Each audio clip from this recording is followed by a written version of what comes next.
there's a whole world of technical cooperation that has to happen for things like the internet to work. And that's often where I think that set of rules and norms play. So it's not the public policy set of rules, actually. It's more the international cooperation around technical protocols standard that I think is actually the most appropriate for that set of issues. It's the Lawfare podcast. I'm Kevin Frazier, assistant professor at St. Thomas University College of Law and a Tarbell Fellow at Lawfare, with Alissa Starzak, head of public policy at Cloudflare. People have different motivations putting out legislation. I think the real question is, does the legislation do something positive in the end? Does it actually, address a set of concerns that is a set of concerns that everybody wants to address? Today, we're talking about the promises and perils of AI in the cybersecurity context. The pros and cons of AI are easily observable in cybersecurity. On one hand, AI can bolster efforts to identify and respond to cyber attacks. Cloudflare, for instance, relies on machine learning to identify AI bots. On the other hand, AI may give bad actors new capacities to wreak havoc. In Cloudflare's recent State of Application Security 2024 report, the company concluded that bad bots left unchecked can cause massive disruption. 1/3 of all internet traffic stems from bots, the majority of which, 93%, are unverified and potentially malicious. Well, Alissa, you're no stranger to the dual-use aspects of novel technologies. You spent time as the general counsel of the Army, and now you're the head of public policy at Cloudflare. And I'm keen to start off with just your high-level observation. Are we freaking out too much about AI, or not enough, or somewhere in the middle? Where are you on this whole AI question? It's an interesting question, Kevin. I think one of the things that's happened over the course of the past year or maybe 2 years now is that everyone has focused on AI.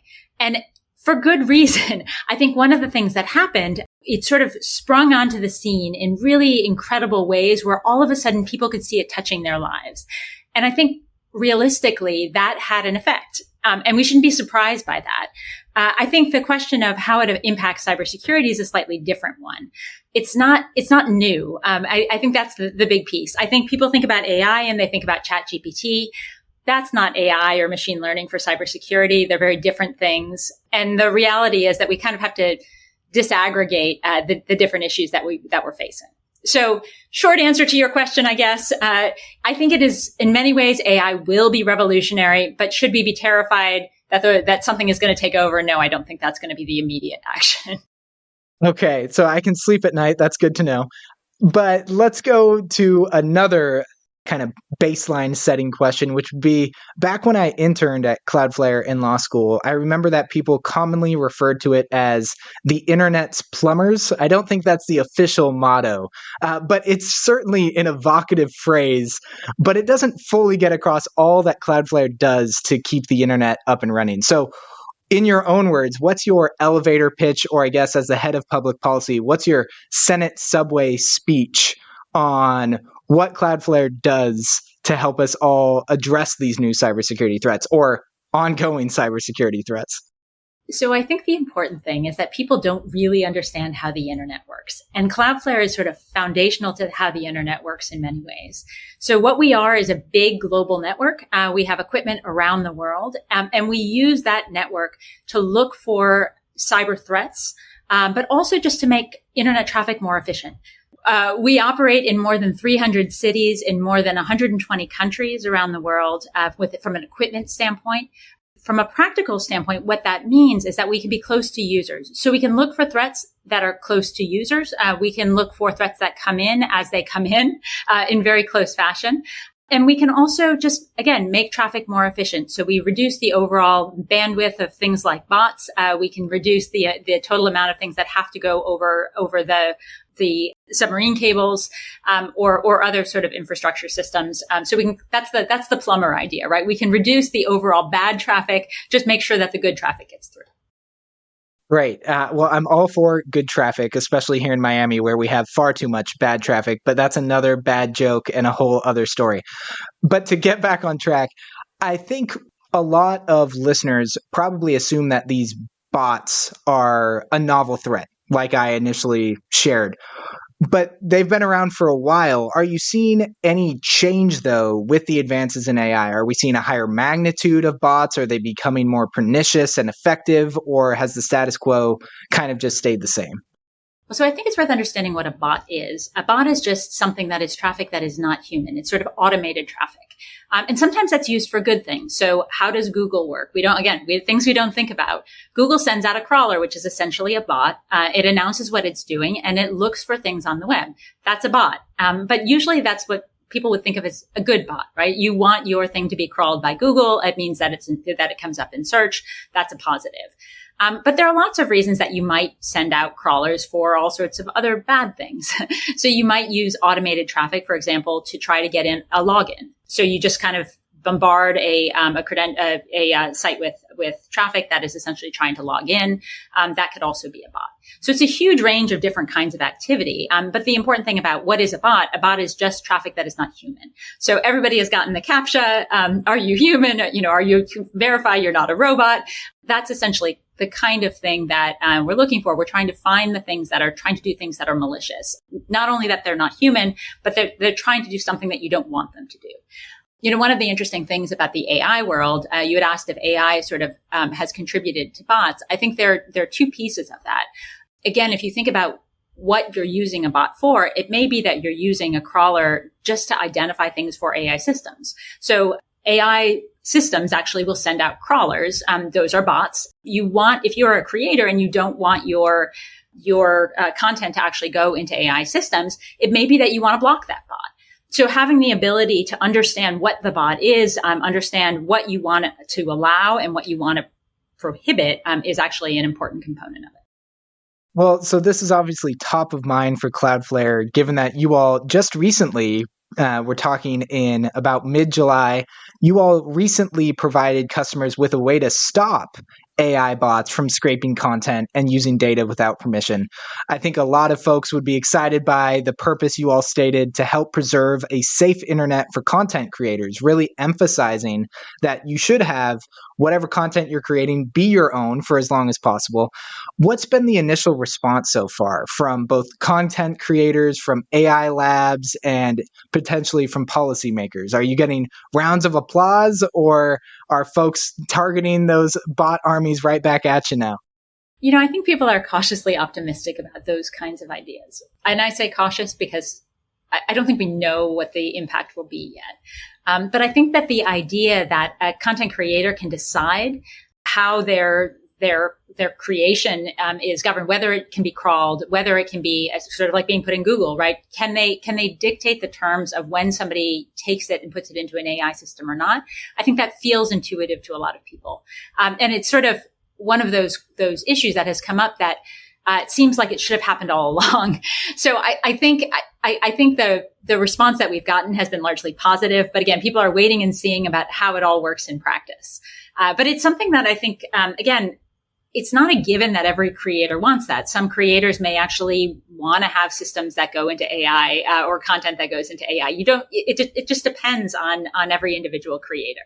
So the key for us is to give tools that enable the creator to make those decisions, or that the person who owns a website to make those decisions.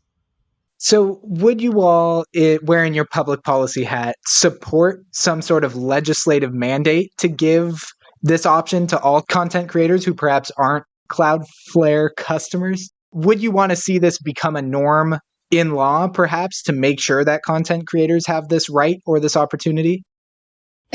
So I think that gets into the question of what public policy can do and what is better done elsewhere. I think the reality is, and often in technology, public policy isn't exactly, or legislation isn't the right answer. Technology moves really quickly. It changes really fast.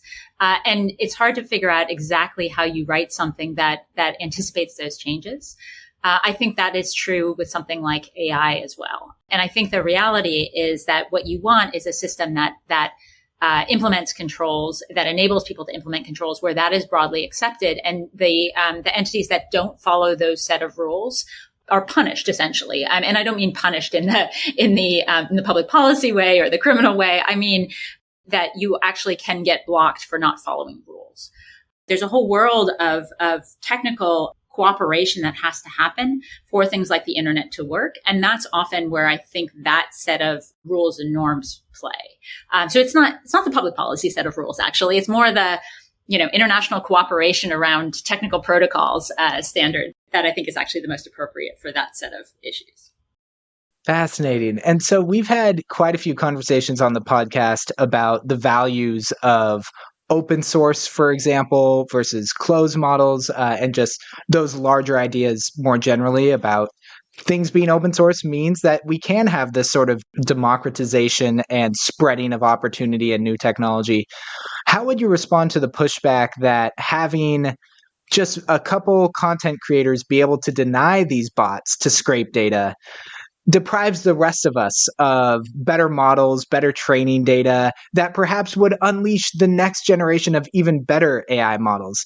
Do you see that as a potential counter argument that you've been hit with? And when you have been, what's been your most strong response to those critiques?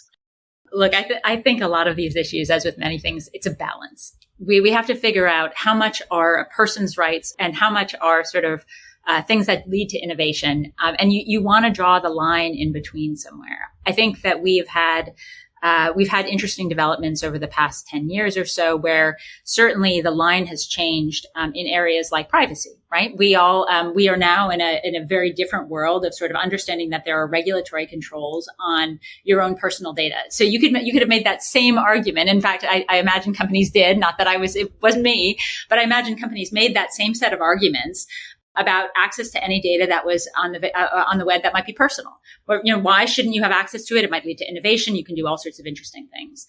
So I think that there's a balance between those two. I think one of the big pieces is to try to figure out where the line is between things that could harm people or could deprive them of things that they should have a right to, and things that will lead to innovation. So think about AI in the context of medical discovery. On the one hand, a lot of the information that might help power an AI system in that world is actually very personal health information. On the other hand, if you aggregate all of that information, you might be able to make incredible medical discoveries. So we're seeing something similar, I think, in many ways. In the AI, there's got to be a balance between those two. We have to figure out what rights we're trying to protect on the one hand, while not sort of stifling the innovation on the other. I think from a regulatory standpoint, the EU has started to make some interesting choices around those kinds of lines. That's what the EU AI Act is really about. Just trying to think about what the uses of AI should look like, what information should be protected, what uses should be prohibited. And that's really the sort of thinking about those lines. Well, balance and seeing things in a nuanced fashion perhaps isn't the typical way to describe policymakers, especially in DC. So one other attack on policymakers that commonly gets brought up would be perhaps a lack of technical sophistication. I think everyone on this podcast is probably familiar with some of the questions that were asked of Mark Zuckerberg, for example, back during the initial hearings on Facebook. How do I find a friend? What is a social network? These sorts of questions. From your experience, do you feel as though maybe the hill has turned the corner? Are folks getting AI a little bit better? Or is it just this sort of binary thinking, good bot, bad bot, protect content creators or destroy the entire internet? Are we seeing more nuance this time around, a little more sophistication? So I think there have been a lot of changes since those initial hearings many years ago. I think the thing that has happened with AI is that policymakers have recognized the significance of it. So what you saw was this sort of wake up. We don't want that to happen again, where we sort of miss the world that of social media, for example, and never even thought about it from a public policy standpoint. And so here's this new big thing, AI. Let's start to learn about it. Let's really think about what the implications are. And I actually give policymakers a lot of credit for that. I think they have recognized that they sort of missed the ball in some ways on technology. And now they are trying to make up for that with AI. I think that the question of whether they've figured it out, it's a hard problem set, and they haven't even quite figured out what they want to regulate, going back to the other piece. So I don't know that it's all, solved and sort of cleaned up in a bow yet. But I actually give them some credit for trying to think about the issues more in advance, really trying to dig into the underlying technology in a way that they really didn't in previous iterations of technology. Well, and Cloudflare is at such an interesting point in the internet stack, as it's known. Obviously, we've talked about the sewage approach as the plumbers getting into the weeds of things. Do you all view it as a sort of responsibility to help be that neutral provider of reliable information about the internet and cybersecurity that perhaps other companies might be less transparent about? We won't name names or anything like that, but to what extent is just providing information a key role that some of these private companies can provide to policymakers? I think it's huge. And actually, the less involved you are in a particular issue, in some ways, the easier it is to give neutral information. I think one of the things that's interesting about Cloudflare is that we are a very technical company. So what we have found over time is that a lot of people just don't know us, even though they probably use us hundreds of times a day, or they go through our network hundreds of times a day.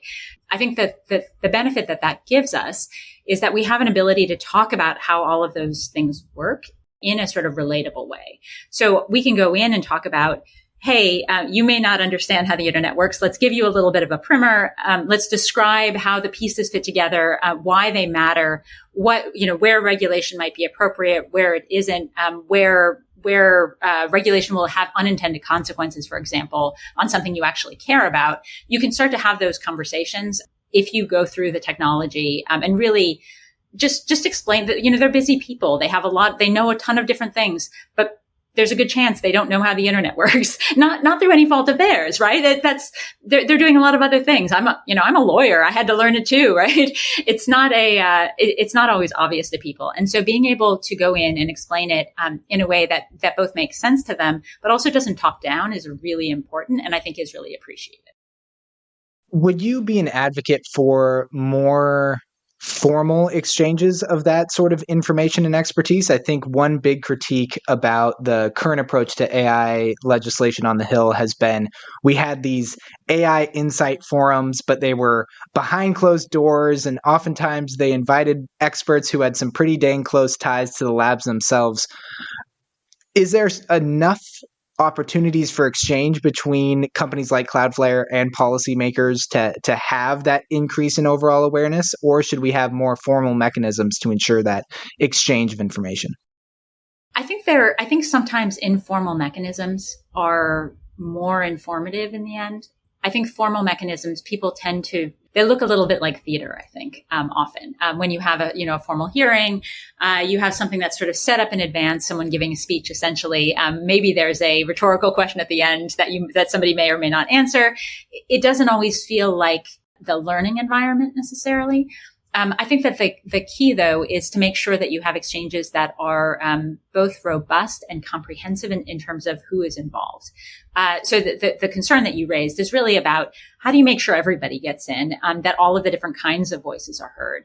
And that's just a sort of a general policymaking critique, right? That those are always things that are hard to do. And we've seen a lot of these unresolved policymaking questions move their way up to First Street, to the Supreme Court, where we recently had Moody versus NetChoice, for example, and Murthy come down, where depending on who you ask, they were either excellent opinions, horrible opinions, or somewhere in the middle. What's your sense of the sort of judicial capacity to take on these really difficult technical questions? If we said maybe we're seeing some improvement on the Hill, on the other side of First Street, we've got the Supreme Court, who has Justice Kagan, who said that she admitted that the justices weren't the 9 greatest experts on the internet. So should we be concerned about more of these policy questions perhaps finding their way into a judicial setting, which doesn't have really any sort of informal mechanisms for that increase in understanding? I think the interesting thing about the Supreme Court piece is that the Supreme Court isn't making judgments on its own without other public policy mechanisms, right? So all of those cases came because there was legislation that was passed. Those cases came because there was legislation that was passed that different policymakers tried to sort of assess something and made choices along the way. So the Supreme Court didn't get involved in things without anything in front of them. They really got involved after policymakers had gotten involved. And that sort of does make you think that all of these things sort of stack up on one on another. So if you've done a good job with legislative history or background, maybe that will help the courts in the end. Maybe they will actually make better judgments because there's actually a legislative record about why you came to certain judgments, and hopefully it's accurate from a technology standpoint. I'm not sure that's quite where we are right now, but I think I think that's, in an ideal world, that's kind of what you would want. So not that they're making novel, untested arguments about technology, really that they're sort of looking at things based on the record in front of them that is a bit more comprehensive and actually accurate, which again goes back to the policymaker problem. It's a big problem. It's a tough problem. And it's a problem we've unfortunately seen before. I think if you look back to privacy law, for example, including cybersecurity law, a lot of that has been at the state level where we've had this patchwork approach. Are you getting the sense that that's going to be the same route we go for AI regulation? Or do you have some optimism that the Hill's going to step up and get into this AI fray? Well, that is a loaded question. That's what we do. That's the second podcast name, Loaded Questions. So I think states have gotten involved in regulation for two different reasons. One, they've gotten involved because the federal government hasn't acted. And two, they've gotten involved because they have views on things that may differ from the federal government or from Congress in general. And I think there are different kinds of problems. I think the challenge with where we are in politics in Congress right now is that you don't see a lot of legislation. We see it in spurts. But I think that the challenge with having very complicated legislation is that Congress just can't come to agreement on it right now. And so states are sort of filling the void. I don't see that that's going to end anytime soon. I don't think we're going to magically solve those with AI unless AI starts writing and passing its own legislation. So I think we're probably in that world for at least some time longer.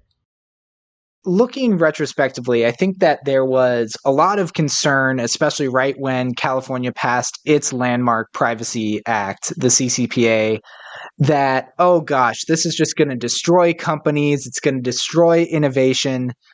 Using hindsight, have you seen this sort of patchwork approach to privacy actually work out okay? Or are we still in desperate need of a federal privacy bill? I mean, we need a federal privacy law. It's embarrassing that we don't have a federal privacy law. Like, we should all be embarrassed that we don't have a federal privacy law. I think almost everybody, including members of Congress, will tell you that it's embarrassing that we don't have a federal privacy law. I think that there's sort of different questions. I think the question of does a patchwork work or not? I think what we've seen is that companies look for consistent practices. So they're not trying to sort of dictate all of their practices based on the narrowest letter of any particular law. They are looking for the commonality between different requirements. So we as a company, certainly when GDPR first actually went into effect, our view was apply it globally. That will help us address privacy regulations. And certainly from a California perspective, the fact that we were applying GDPR globally helped sort of with our own implementation. And I think you're seeing that with the patchwork as well, right? So as long as you've sort of met the sort of fundamental standards, often you can get a long way there on the consistency. But would it be better to have one piece of federal privacy law that really protected people for all sorts of different issues? Absolutely. Actually, one of the things that we're seeing right now is that the lack of a federal privacy law is affecting how the executive branch acts as well. So we've seen rulemaking over the course of this year that is really in some ways a response to not having a federal privacy law. So there are all of these rules about thinking about how we deal with sensitive data. If we had a federal privacy law, we wouldn't need rulemaking. So again, in that same vein, how do we think about those issues? We really do need to think about what kinds of information we're protecting. The right entity to do that is Congress. It should be federal. It should apply countrywide. That's not to denigrate any state that's passing that phenomenal privacy law. It's really just to say that that's really where we should be as a country. It certainly is now an area where anyone with a regulatory sword seems to be entering into the question. I mean, the FTC may promulgate a massive commercial surveillance rule sooner than later. We've seen, as you mentioned, more and more states jump into the fray. So amid this uncertainty as well, I wonder if you're seeing more adoption of sort of informal mechanisms to adopt these improved standards or heightened standards. So one tangible question I'm keen to get your 2 cents on would be following Murthy, where we saw the Supreme Court generally punt the question, decide the issue on standing, and not dive into the merits of job owning, the practice of the federal government putting pressure on private companies. Do you think that the case, despite it being resolved on standing, will change federal behavior? Or do you think that this is just going to be a little speed bump that we forget about and the status quo goes back to normal and angry emails get sent to platforms and all that jazz? Or are folks finally reading the tea leaves correctly, that we need to have a change in practices? So I think what we saw is less about the Murthy case and more about the interest in the job owning question in general, right? So we saw congressional investigations into job owning. We saw sort of suggestions that it might be inappropriate, and a lot of pressure put on entities that engage in looking at platforms, for example. I think that has changed the landscape in some pretty significant ways. I don't think that's the legal question. That's what's so interesting about it, right? I think that the reality of sort of what it looks like to either to litigate a case or to defend yourself in a congressional investigation has changed the landscape. That pressure and the sort of both the optics concern and the cost has fundamentally reshaped some of the landscape. It's hard to know exactly what will happen from a government perspective, how they will sort of treat next steps. There is more caution now than there was previously about those kinds of topics. And it certainly raised it to the fore. The other really fascinating development, I think, has been this notion that we need some sort of a Sputnik moment to get meaningful legislation passed on really any question. Do you buy into that narrative of we just need one good disaster, as silly and crazy as that sounds, to get something across the finish line at the Hill? That's depressing. I think there's an underlying question about how we get people to rise to the challenge that we have in front of us. And I think that's a very real question. I really hope it's not a disaster. I don't want that. I think that that is not ideal. I think that what you want are recognition that we actually have common interests, that people may come from different sides of the aisle. They may have sort of different policy goals in the end. But there are things that we should do together that make us stronger as a country for everyone. That's a little pie in the sky. There's my optimism. Yes, it's going to come back. We're going to have great governance. But it is right after the 4th of July. So some apple pie, great American ideals. We're for it.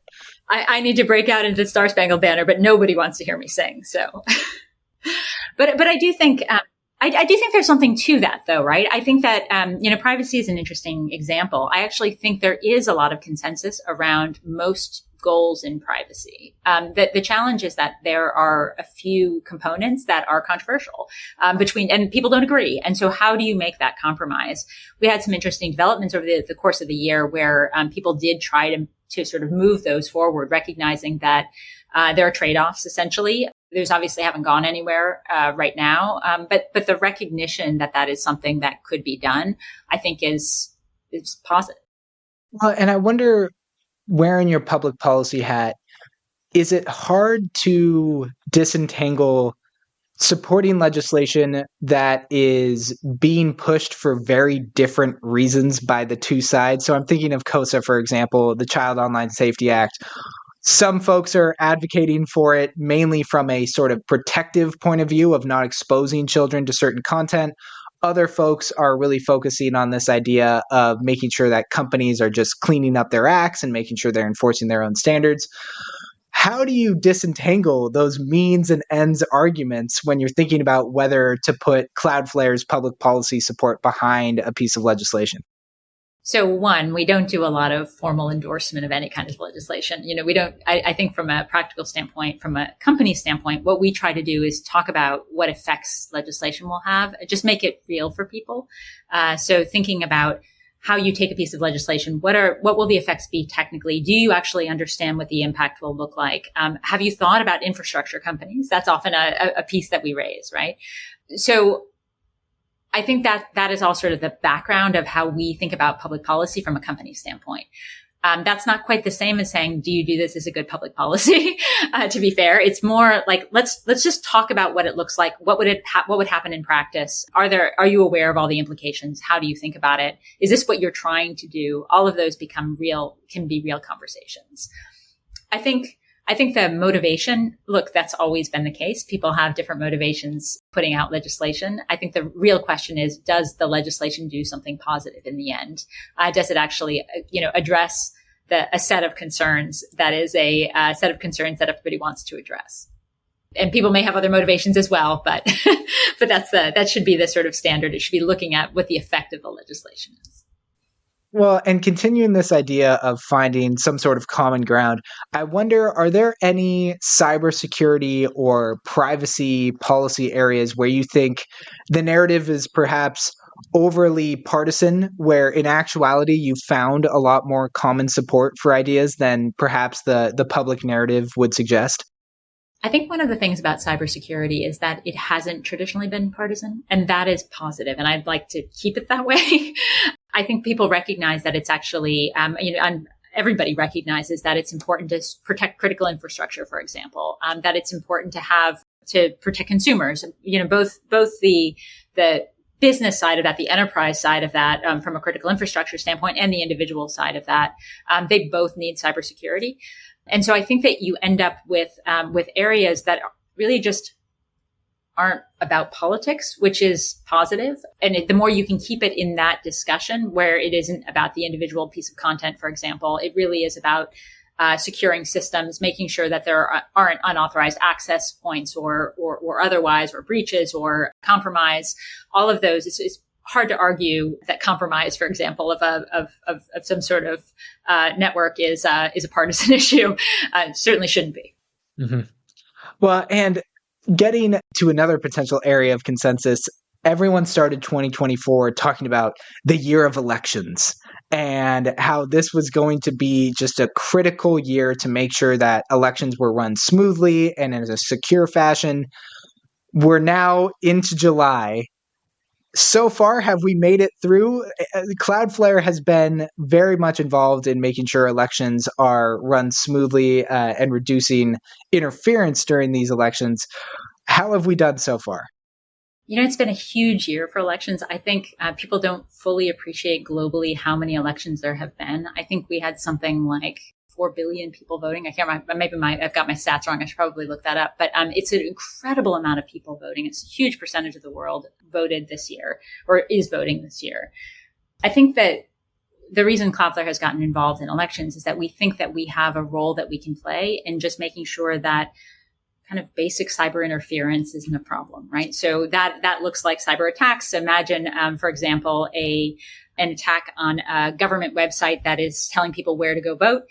We want to make sure that website stays up. It's not very hard to sort of put an attack out that might take it down. If we can help protect it, we think that's an important role that we can play for the democratic process. And we actually have a bunch of programs that help support it. So we have a set of free services we provide to government websites that have election information, which includes sort of voter registration websites and a whole bunch of things like that. We also provide a set of free services to nonprofits, some of whom are involved in the voting and democracy space. So we see it that way. And that might be organizations, for example, that either describe the issues or encourage people to register to vote. Those all might be organizations that fit into that category. We also help protect a bunch of independent journalists who report on elections. So all of those are part of the broader election ecosystem. And again, going back to the idea that cybersecurity isn't a partisan issue, all of those need protection. And actually, even on the candidate side, we actually have a program called Cloudflare for Campaigns, where we work with a nonprofit that provides free services out to political campaigns because they also need to be protected. So we really try to think about how we can protect the ecosystem from a set of attacks that might influence it to the extent that we can. We believe that we're an important role in that process. I think the question of how we've done so far, It's been pretty good, actually, from a cybersecurity standpoint. So some of the issues that we've seen have not related to cybersecurity. We had Pakistan turn off the internet for a short period of time during the vote. That wasn't great. We've seen some attacks along the way, also not great.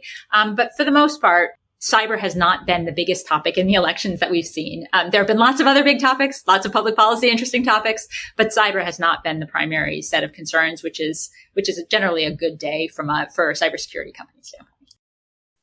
I think that there's some people who would say, oh, it's great that Cloudflare is providing this basic service, providing sort of an equal opportunity to everyone across the entirety of the political spectrum. And then I'm sure you've also received some comments who say, how dare you provide that service to that party or to that other party? How do you all decide about when you can remain neutral and when you feel, given your immense power as the infrastructure of the internet, when you need to go in and say, no, these are our values or these are the policies we're stated behind, and this is where we put our foot down? How do you go about drawing those red lines? Well, so in the election space, it's actually not that hard. And this is because we're not actually doing things that are political. And that's the important piece. I said we work with a nonprofit. The nonprofit has a certain set of published standards of when candidates are eligible. For example, all candidates that are eligible that meet those standards can be part of their program, and any of the entities or the political candidates in their program can sign up for service with us for free. So it is not, there is sort of a predetermined set. It's not us making the choices of who we protect and not. It's not us doing political donations. It's us providing a set of services to a nonprofit that is then reporting to the Federal Election Commission exactly what those donations look like to the nonprofit.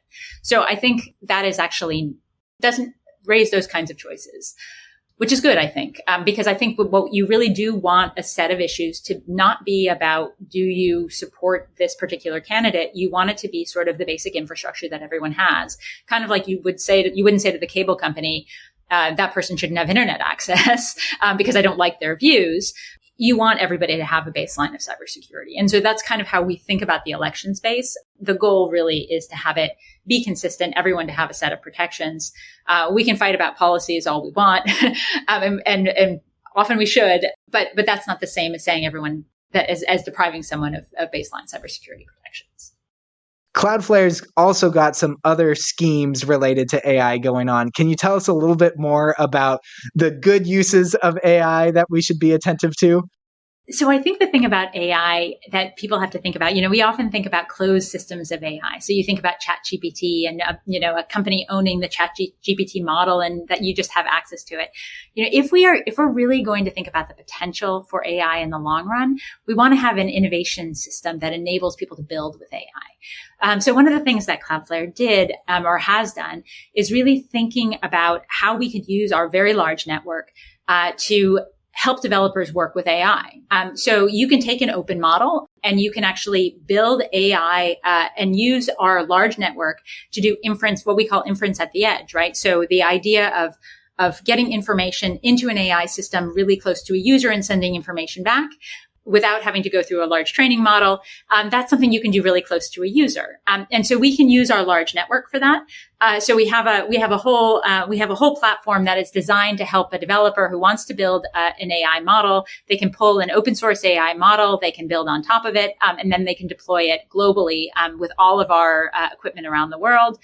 I think long term that will be how AI systems end up working. It is the ability to do inference from everywhere, as opposed to just where the model has been trained, that will have a pretty significant impact on AI overall. And hopefully that sort of innovation network will sort of expand to lots of different new interesting products. Yeah, this is really encouraging because I think one of the hangups I've had with AI is that we often talk about AI in the ideal sense. That, it'll cure cancer one day, or it's going to provide tutors to folks in low-income communities. But this, to me, seems like a really tangible, positive use case where we can see folks who might otherwise not have access to this sort of tool be able to benefit from Cloudflare making this unique resource available. Can you speak at all to the use cases you've seen, or kind of geographically where the use case has been located? Is it just North America, or perhaps have we seen uses around the world? No, I mean, you see uses around the world. When we think about those use cases, that inference piece, the idea is that you want an answer that comes back really quickly, right? So whatever you're doing, you want something where the AI model is making this sort of quick snap decision that AI can make, or that the output in a way that's sort of real time for a user. If you have to go all the way back to wherever that original training model is located, it's going to be slow. It's not actually going to reflect. Imagine a chatbot, right? A chatbot is talking back and forth. You want that to feel seamless. You don't want there to feel like there's a significant amount of latency. So thinking about how you build models like that, where the user is interacting with something that's actually relatively close to them, but still is, it still has the benefits of AI. That's really what long-term AI inference will look like. It's the idea that you can do something on the edge of a network, like ours, all around the world, that will sort of make it work in practice. You know better than I do, but I think it's so important too to stress that difference in latency between being at the edge and having to go somewhere else is huge and actually matters. Even though we always think about the internet moving somewhat close to the speed of light, there are small differences in the amount of time it takes to retrieve an answer or retrieve information. And that can be all the difference in whether or not someone wants to use a certain product or go back to a certain web page or use that bot again. So this is really interesting, and I'm definitely keen to follow it. Yeah, no, it's a huge issue. And you're absolutely right. I mean, I think, people think of the speed of light as the fastest thing that you can have, but it's limiting. You can only travel at the speed of light. And so when you can only travel at the speed of light, or it's limited to the speed of light, that means that the way you actually reduce the time is to bring content closer. Or to bring a decision closer. And so that is how you ultimately speed things up. And you're absolutely right. It does make a decision. It makes the interaction fundamentally different if there's no latency. And everyone actually experiences it, I think. Example of talking to a chatbot where a very long or a long delay or even a pause feels weird. Well, and I'd be remiss if I had you on this podcast and we didn't talk about undersea cables. Listeners, unfortunately, know that I am a bit of an undersea cable nerd. So tell me, what's the state of the undersea cable network right now? Is there one thing keeping you up at night about the threats to undersea cables?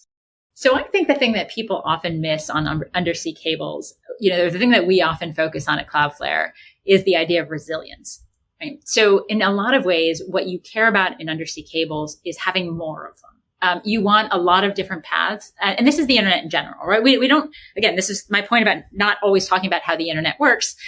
The internet is a network of networks, right? That's what we say. And that had no meaning to me as a lawyer. It was like, what are you talking about? It's crazy. But it's the idea that you can find millions of different paths. It's like a road network across the world.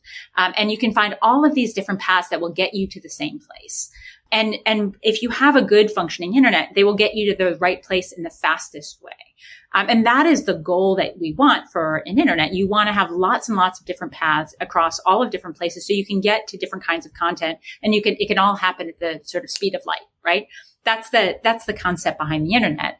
And we have this amazing system that we don't talk about enough of how that actually happens, right? We have these cooperative systems where everybody has agreed upon a set of protocols and they exchange traffic with each other, and it just works. And people think they're going to, turn on their Wi-Fi and it's going to work. And magically it does.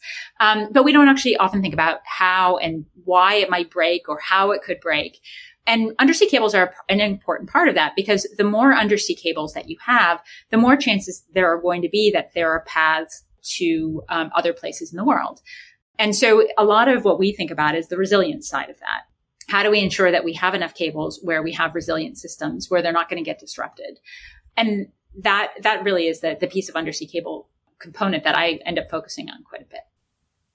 The resilience question is a huge one. For those who don't know, undersea cables are about the width of a garden hose, and even tiny little fishing nets or little anchors that get dropped on them can, boom, snap a couple of them in one fell swoop. So this resilience issue is huge, and I'm so glad I'm not the only one talking about it. And one day we will just nerd out exclusively about undersea cables, but I think we'll go ahead and end it there.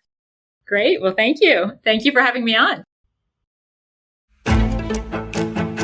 The Lawfare podcast is produced in cooperation with the Brookings Institution. You can get ad-free versions of this and other Lawfare podcasts by becoming a Lawfare material supporter through our website, lawfaremedia.org/support. You'll also get access to special events and other content available only to our supporters. Please rate and review us wherever you get your podcasts. Look out for our other podcasts, including Rational Security, Chatter, Allies, and The Aftermath, our latest Lawfare Presents podcast series on the government's response to January 6th. Check out our written work at lawfaremedia.org. The podcast is edited by Jen Pacha, and your audio engineer this episode was Noam Osband of Goat Rodeo. Our theme song is from Alibi Music. As always, thank you for listening.